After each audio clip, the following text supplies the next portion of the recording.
तो चलिए बढ़ते हैं आज की कहानी की ओर। दोस्तों, आज के ज़माने में जहाँ पर भूत प्रेत जैसी चीज़ों को लेकर सिर्फ एक मजाक रह गया है, तो कुछ लोग ऐसे भी होते हैं जो मरने के बाद वाली दुनिया का दावा करते हैं। लेकिन क्या आपने कभी सोचा है कि आखिर मरने के बाद ऐसा क्या होता है जो कि इंसान को पुनर्जन्म देता है? या फिर कुछ लोग ऐसा भी बोलते हैं कि पुनर्जन्म जैसी कुछ चीज़ होती ही नहीं है। और आज भी विज्ञान इस चीज़ को लेकर यही दावा करती है कि पुनर्जन्म जैसा कुछ नहीं होता। लेकिन शास्त्र और पुरानी कथाएं इन चीज़ों को मानती हैं कि धर्म के साथ साथ पुनर्जन्म और भगवान भी होता है। तो आज की कड़ी में हम एक ऐसी ही घटना के बारे में बताने जा रहे हैं जिसे सुनने के बाद आपका दिमाग हिल जाएगा। लोग ये बात कहते हैं कि पुनर्जन्म जैसा कुछ होता ही नहीं है। उन लोगों के लिए घटना एक सच्चाई साबित हो सकती है। तो आइए जानते हैं केरल में घटी इस कहानी का एक ऐसा वर्णन जिसे सुनकर अच्छे लोग भी उलझन में पड़ जाएंगे। दोस्तों, ये कहानी नायर की है, तो मैं आपको आगे की कहानी नायर के पॉइंट से सुनाऊंगा। रविवार का दिन था। माहौल एकदम नॉर्मल चल रहा था, लेकिन आज का दिन किसने सोचा था कि इतना गंभीर हो जाएगा। मैं अपने भाई के साथ आज कैलाश पर्वत की तरफ निकलने की सोच रहा था, क्योंकि मैंने सुना था कि कैलाश पर्वत जैसा पहाड़ दुनिया में कहीं पर भी नहीं है। हालांकि उससे तो बड़े बड़े पहाड़ आज की दुनिया में मौजूद हैं, लेकिन आज तक उस पर्वत के ऊपर कोई भी नहीं चढ़ पाया था। जब मैंने इस बारे में सुना तो मेरे मन में एक सवाल उठने लगा कि क्या सच में भगवान होते हैं, और अगर होते हैं तो वो कैलाश पर्वत पे क्यों रहते हैं। पता नहीं क्यों, लेकिन ये खुजली अब मेरे दिमाग में बवाल मचाने लगी थी और मुझे अपने भाई के साथ कैलाश पर्वत पर चढ़ने का मन करने लगा। वैसे तो कैलाश पर्वत पर पहले भी काफ़ी लोगों ने चढ़ने की कोशिश की थी, लेकिन कोई भी सफल नहीं हो पाया था। बाद में जब मैंने घर वालों के सामने ये सारी बातें रखी तो उन्होंने मुझे इस चीज़ के लिए साफ मना कर दिया कि मैं एक रॉयल फैमिली से बिलोंग करता हूँ, तो ऐसे में हमारे पास पैसों की कोई कमी नहीं थी। मैं चाहता तो उस पर्वत की तरफ निकल भी सकता था, लेकिन मैं घर वालों की बातों को अनसुना नहीं करना चाहता था, इसलिए मैंने ये इरादा कैंसिल कर दिया। लेकिन फिर कुछ ऐसा हुआ जिसके बारे में मैं सोच भी नहीं सकता था। रविवार की शाम को जब मैं यही सारे सवाल लेकर एक चौराहे के करीब से निकल रहा था तो मुझे वहां पर एक छोटा सा कागज का पन्ना पड़ा हुआ दिखाई दिया।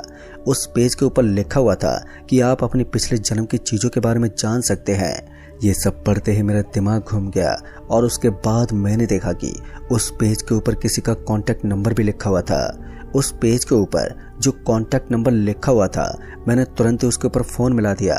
अब मुझे नहीं मालूम कि वो एक चाल था जिसमें मैं बुरी तरह से उलझ सकता था, पर जैसे मैंने फ़ोन मिलाया तो सामने से एक भारी सी आवाज़ आई। वो आवाज़ सुनकर मैं समझ गया था कि ये कोई बहुत ही बुरा आदमी है। उसके बाद उस आदमी ने कहा, अगर तुम्हें इन सब चीज़ों के बारे में जानना है तो तुम्हें मेरे पास आना होगा। मैं उस चौराहे से करीब 4 किलोमीटर आगे एक छोटे से जोहड़ में रहता हूँ। दोस्तों, उस वक्त मुझे कुछ गड़बड़ तो लग रही थी, लेकिन फिर मैंने सोचा कि मैं अपने साथ अपने भाई को लेकर जाऊंगा, क्योंकि अब मेरे दिमाग में ये बवाल उठने लगा था कि मुझे किसी भी तरह से इस चीज़ को जानना था कि वास्तव में पुनर्जन्म होता भी है या नहीं। रात को जब उस बूढ़े आदमी ने मुझे उस जोहड़ की ज़मीन में बुलाया, तब मैं अपने छोटे भाई को लेकर वहां से निकल पड़ा था। दरअसल मैंने देखा कि जिस रास्ते में उसने हमें बुलाया था वहां पर एक बहुत ही कच्ची सड़क थी जिसके ऊपर कंकड़ पत्थर फैले हुए थे, और वहां पर काफी अजीब तरह की आवाजें भी आ रही थी। मुझे लगा कि शायद ये सुनसान होने की वजह से ये छोटे मोटे जानवरों की आवाज आ रही है, इसलिए मैं इन चीजों पर ज्यादा ध्यान नहीं देना चाहता था। मेरे साथ मेरा छोटा भाई आदित्य था। आदित्य की उम्र यही कोई 20 साल की होगी। मैं आदित्य को पहले ही पूरी बातों के बारे में विस्तार से बता दिया था, इसलिए वो जानता था कि मैं क्या करने जा रहा हूँ, और उसके मन में भी ये सवाल जरूरी घूम रहा था कि आखिर पुनर्जन्म जैसा कुछ होता भी है या नहीं। अभी हम आगे बढ़ ही रहे थे कि तभी अचानक से हमें ऐसा लगा जैसे कि हवा के एक झोंके ने हमारे शरीर को छलनी छलनी कर दिया हो। एक बार के लिए ऐसा लगा जैसे कि पूरे शरीर के अंदर उसने हड़कंप मचा दी थी। फिर जब मैंने अपने भाई आदित्य से इस बारे में पूछा तो उसने बताया कि उसे भी बिल्कुल ऐसे महसूस हो रहा था। यानी कि मैं समझ गया था कि जिस तरह की घटना हमें अभी महसूस हुई थी वो किसी पैरानॉर्मल एक्टिविटी से कम नहीं थी, मगर अभी भी मुझे ऐसा ही लग रहा था कि शायद मुझे रात के अंधेरे में इस तरह की घटना महसूस हो रही है तो इसके पीछे हमारा अकेलापन होगा। इसलिए फिर से मैंने इस चीज को अपना भ्रम मान लिया और कुछ दूर आगे जाने के बाद मुझे हल्की हल्की रोशनी चमकती हुई नजर आने लगी और उस रोशनी को देखते मैं समझ गया था कि इसी जगह पर उस बाबा ने हमको बुलाया था। जब मैंने बाबा का नंबर उस पोस्ट के ऊपर देखा था तो एक बार के लिए तो मैं उलझन में पड़ गया था कि उस जादू टोना किए जाने वाले चौराहे के ऊपर आखिर किसी ने एक ही पन्ना क्यों फेंका था।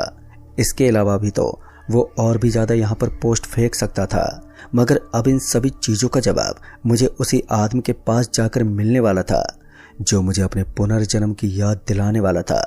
फिर कुछ दूर आगे जाने के बाद जैसे हमारी नजर सामने की तरफ बनी हुई एक झोपड़ी के ऊपर पड़ी तो हमने देखा कि उस झोपड़ी के चारों तरफ मुझे कुछ अजीब सी दिखने वाली चीज पड़ी हुई नजर आ रही थी। उनको देखकर ऐसा लग रहा था जैसे कि किसी ने यहाँ पर इंसानों की खाल बिछा रखी है। खैर दोस्तों, उसके बाद भी मैंने इन चीजों पर ज्यादा ध्यान नहीं दिया और हर बार की तरह इनको इग्नोर करके मैं उस झोपड़ी के अंदर चला गया। जैसे ही मैंने अपना पहला कदम उस झोपड़ी के अंदर रखा तो मैंने देखा कि उस झोपड़ी के अंदर मुझे 6-7 लोग दिखाई दे रहे थे, मगर उन सभी लोगों ने अपने चेहरे के ऊपर मास्क लगा रखा था। ना जाने क्यों, लेकिन उन सभी को इस तरह से देखकर मुझे थोड़ा सा अजीब लग रहा था, पर इसके बाद भी मैंने उनके ऊपर इतना ज्यादा ध्यान नहीं दिया। और इसी बीच मेरी नजर उस साधु पर पड़ी जिसने मुझे फोन किया था। उसने मुझे आवाज देते हुए कहा, आओ मेरे सामने आकर बैठ जाओ। दोस्तों, उसकी बात सुनते मैं और आदित्य उसके सामने जाकर बैठ गए और उसके बाद हम दोनों ने देखा कि वो जो 7 लोग वहां पर मौजूद थे अब वो भी धीरे धीरे हमारे आजू बाजू में आकर खड़े हो गए थे। उन सभी का ये रूप देखकर अब मैं समझ गया था कि अब ये सभी हमारे ऊपर कुछ करने वाले हैं। और इतने में ही मेरी नज़र एक कटे हुए मांस के टुकड़े पर पड़ी। फिर जैसे ही मैंने देखा कि वहां पर इंसानी मांस है तो वो सब देखते मैं समझ गया कि यहाँ पर तो हम एक जाल में फंस गए थे और हम उस जाल में इतनी बुरी तरह फंस गए थे कि यहाँ से निकलना अब हमारे लिए बहुत ही ज़्यादा मुश्किल हो गया था। अंदर ही अंदर अब मुझे काफ़ी ज़्यादा घबराहट होने लगी थी और मुझे ऐसा लग रहा था कि मैं कभी भी और किसी भी वक्त मौत के घाट उतर सकता हूँ, क्योंकि उन सभी के जो चेहरे थे वो अब काफ़ी शैतानी लग रहे थे। उनको देखकर ऐसा प्रतीत हो रहा था कि वो कभी भी मेरे और मेरे भाई के ऊपर अटैक कर सकते हैं। तभी उन्होंने हमारे सर पर जोर से दे मारा और हम दोनों को एक पल का भी मौका न मिला कि हम दोनों इधर से उधर देख सके। सर पर यह वार इतना जोर का हुआ था कि हम दोनों को हिलने तक का मौका नहीं मिला।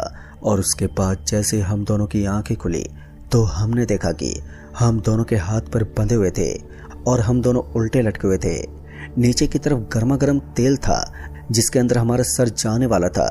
इससे पहले कि मैं कुछ कर पाता कि अचानक से मेरी आंखों के सामने एक दृश्य मंडराने लगा। दरअसल मैंने देखा कि मैं कुछ अजीब से चित्र उस गर्मा गर्म तेल के अंदर देख पा रहा था। मैंने देखा कि उस समय मैं एक भिखारी सा था और किसी सड़क पर बैठा हुआ था। इतना सब देखते मेरा दिमाग बुरी तरह से घूम गया और मैं किसी पागल इंसान की तरह हरकतें करने लगा। मैं छटपटाता जा रहा था और उसके बाद एक बार के लिए फिर से मेरी आंखों के सामने काला काला सा अंधेरा छा गया। अब मुझे ऐसा लग रहा था जैसे कि मैं एक बार के लिए सारी चीजें भूल गया हूँ और मेरा पूरा का पूरा जिस्म पसीने से भर गया था। ऐसा लग रहा था कि अब कुछ होने वाला है जिसका मैं अंदाजा भी नहीं लगा सकता। फिर कुछ देर के बाद मुझे ऐसा लगा जैसे कि अब मेरे चेहरे पर मुझे बहुत ही ज़्यादा गर्मी महसूस होने लगी हो। फिर मैंने देखा कि अब मैं उस तेल के बेहद ही करीब आ चुका था और तभी जब मैंने अपने आजू बाजू में देखने की कोशिश की तो अब वो 7 लोग वहाँ पर मुझे नजर नहीं आ रहे थे, लेकिन वहाँ पर वो बुढ़ा और अजीब सा दिखने वाला आदमी अभी भी मौजूद था जिसने हमें अपने सामने बिठाया था। मुझे नहीं मालूम था कि जन्म मरण के इस रहस्य को जानते जानते मैं अपनी जान को जोखिम में डाल दूंगा। फिर मैंने उस आदमी से कहा, छोड़ दो मुझसे क्या चाहते हो आप? तो उस आदमी ने हंसते हुए कहा, मैं तो तुम्हारे ऊपर ये तरीका आजमा कर देखना चाहता हूँ कि आखिर तुम्हारे मरने के बाद मुझे वो चीज़ हासिल होगी या फिर नहीं, जिसके लिए मैंने इतने सालों से मेहनत की है। दूसरी तरफ जब मेरी नज़र मेरे भाई पर पड़ी तो मैंने देखा कि वो भी मेरी तरह तेल के ऊपर लटका हुआ था, और अगर उस गर्म तेल के अंदर हमारी उंगली भी चली जाती तो फिर उसकी खाल पूरी तरह से जल जाने वाली थी, और 10 से 12 सेकंड के अंदर ही हम उस तेल के अंदर जलकर राख हो सकते थे।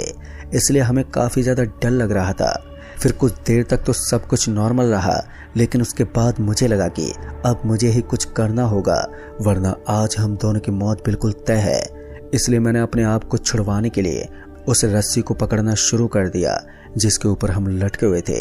अब हमारे दोनों पैरों को बांध दिया गया था, तो ऐसी हालत में अपने आप को छुड़वाना बहुत ही मुश्किल था।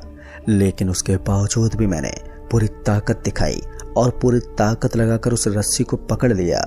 तब तक वो आदमी भी मुझे ऐसा करता हुआ देख रहा था, लेकिन उसके चेहरे पर एक हल्की सी मुस्कान छाई हुई थी। फिर उसने हल्की सी जुबान में कहा, मुझे तो लगा था कि तुम आत्मसमर्पण कर दोगे, लेकिन तुम्हारे अंदर तो एक अलग ही ताकत बन रही है। फिर इतना कहते वो जोर जोर से हंसने लगा। किसी तरह से मैंने अपने भाई को भी ऐसा करने को कहा तो उसने भी कोशिश करना शुरू कर दिया, लेकिन कुछ देर की मशक्कत के बाद हम दोनों ने अपने आप को आज़ाद करवा दिया। लेकिन दोस्तों, हैरान की बात तो ये थी कि उस आदमी ने अभी भी कोई स्टेप नहीं उठाया था। वो ज्यों का त्यों ही हमारे सामने खड़ा था और वो कुछ कर भी नहीं रहा था। मुझे लगा कि अब सही मौका है यहाँ से भागने का, इसलिए मैंने अपने भाई का हाथ पकड़ा और हम दोनों वहां से सरपट भागने लगे। इस बार हम कहीं भी रुकना नहीं चाहते थे, और कुछ देर की दौड़ के बाद हम दोनों उस जगह से काफ़ी दूर आ गए। जैसे ही हमने देखा कि अब हम दोनों काफ़ी सेफ हैं, तब जाकर मुझे चैन की सांस आई, और उसके बाद मैं अपने भाई को भी लेकर सीधा अपने घर की तरफ निकल गया। लेकिन घर पर पहुंचने के बाद भी अब सब कुछ इतनी जल्दी तो पहले की तरह नॉर्मल नहीं होने वाला था। मैंने इस घटना को घर वालों के साथ शेयर करने की कोशिश तो की, मगर मैंने सोचा कि इसकी वजह से हमें घर वालों के ताने सुनने पड़ेंगे, इसलिए मैंने इस घटना को अपने घर वालों के सामने जाहिर करना ठीक नहीं समझा, और उसके बाद इसको अपने मन में ही दबा लिया। काफ़ी दिन बीत गए और मुझे रात को अजीब अजीब सपने आते थे। मुझे ऐसा लगता था कि पिछले जन्म में मैं एक भिखारी हुआ करता था। अब इस चीज़ का क्या रहस्य है ये तो मैं आज तक नहीं जान पाया हूँ, लेकिन जब भी उस रात को याद करता हूँ तो मेरी आंखों के सामने डर के बादल मंडराने लगते हैं। तो दोस्तों, इस कहानी में बस इतना ही। कहानी आपको पसंद आई हो तो वीडियो को लाइक शेयर कमेंट ज़रूर कर दें, और साथ ही चैनल को भी सब्सक्राइब ज़रूर कर दें। तो मैं जल्दी मिलूँगा ऐसे एक और नई कहानी के साथ। तब तक के लिए बाय एंड टेक केयर।